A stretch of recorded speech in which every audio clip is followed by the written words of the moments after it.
Tarpaulin maker Luz Gacho admits the election season generates excitement not only in politics, but in the field of business as well.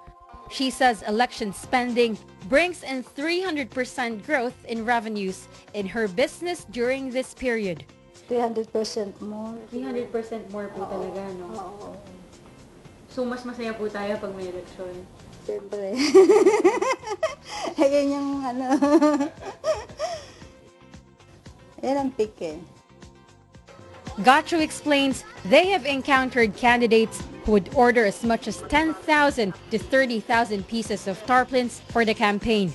This is apart from the orders placed on other tarpaulin makers. With the high cost of advertising and other campaign materials, economist Ernesto Pernas says there is so much money that goes out during the elections. The economic benefits brought about by this political exercise can be seen from the three highest growth rates posted by the country during the past decade: election years 2004, 2007, and 2010. The figures I've seen in newspapers or from people who know more than I do about election, about the cost of election, is pretty staggering. The economic activity that's generated by the election season is reflected in the rise in GDP growth rate. Usually tumataas ang growth rate ng gross domestic product natin because of election activity. While it's time for politicians to spend, it bodes well for the many sectors at the receiving end as money trickles down to them. Perna calls this the multiplier effect, wherein both large and small businesses suddenly get an increase in revenues. The effect can also be seen in the increased purchasing power of the public, as politicians give temporary employment for promoters and other additional manpower needed during the campaign. Election spending kasi results in more money in the pockets of consumers, of people, including lower income households, no? And therefore, consumption spending in general tends to rise, tends to be higher. And then because of the multiplier effect, consumption spending, your spending on what I sell you will allow me to spend what I've earned from you to buy something else, from somebody else. And that's the multiplier, the spending multiplier.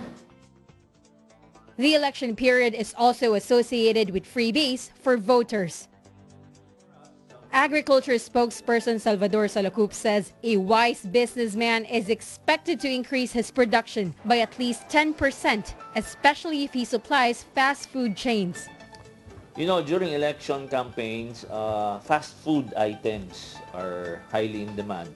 And if I may mention, fried chicken, pork chop, barbecue, of course, cold cuts, hot dogs, ham.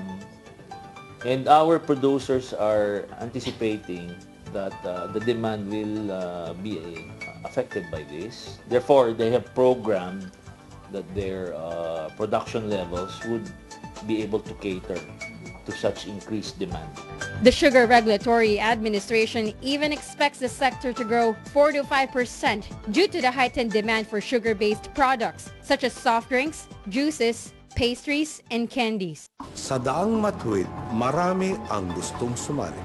Sa aking pag-ikot. But Pernia believes candidates who invest much money and win in the elections are those who will really profit from this exercise.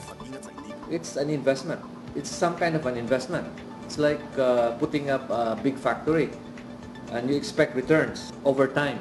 And in the same manner, you invest your money in election spending and you expect returns, because it's you'd be foolish to run for government position or congressman or senator, whatever, and not to expect that you would be recompensed more than what you have spent. That's a problem, when you run for an election, for a political position, then you spend a lot. Therefore, the problem is, or the question arises, how does one recoup na yung nagasto niya sa election. Hazel Dizon, Solar News.